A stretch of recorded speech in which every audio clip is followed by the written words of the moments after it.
দর্শক,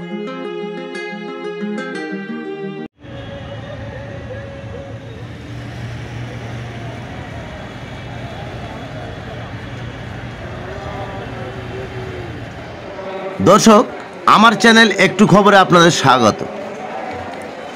আজ আপনাদের সামনে যে ভিডিও ফুটেজটি এনেছি সেটার মূল্য হয়তো আপনাদের কাছে নগণ্য, কিন্তু আমার এই একটু খবরের কাছে এর মূল্য অপরিসীম।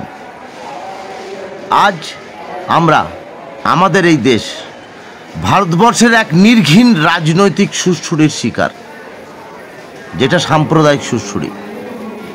কতিপয় মানুষ, কতিপয় রাজনৈতিক নেতা যারা নিজেদের স্বার্থসিদ্ধির জন্যে, নিজেদের স্বার্থসিদ্ধি চরিতার্থ করার জন্যে এই খেলায় মত্ত, তাদের উদ্দেশ্যে আমার এই প্রতিবেদন।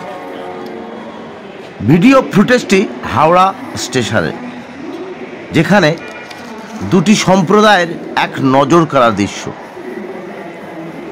এখানে না আছে হিংসা, না আছে বিভেদ। যে যার ধর্মের কাজ নির্দ্বিধায়, বিনা বাধায়, না কোনো ভয়, না কোনো সংশয় তারা করছে।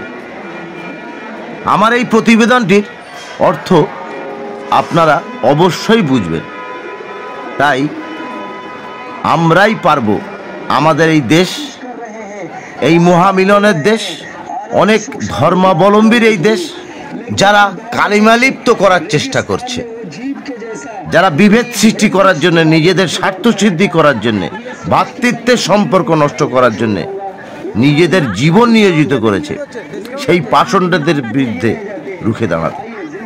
আমরাই পারবো ওই পাষণ্ডদের বিরুদ্ধে রুখে দাঁড়াতে, ওই মানুষগুলোর বিরুদ্ধে রুখে দাঁড়াতে, ওই রাজনৈতিক নেতাদের বিরুদ্ধে রুখে দাঁড়াতে।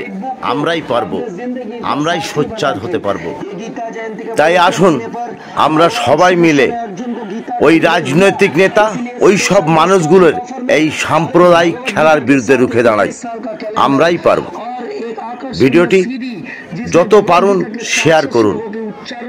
এই ভিডিওটি মানুষের কাছে পৌঁছে দেওয়ার দরকার আছে।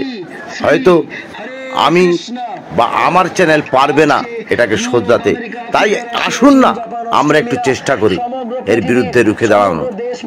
লোকেরা এই ভগবত গীতাকে তাদের জীবনের গাইড বুক হিসেবে গ্রহণ করেছে। তারা আজকে আমাদের দেশের সংস্কারকে নিয়ে আমাদের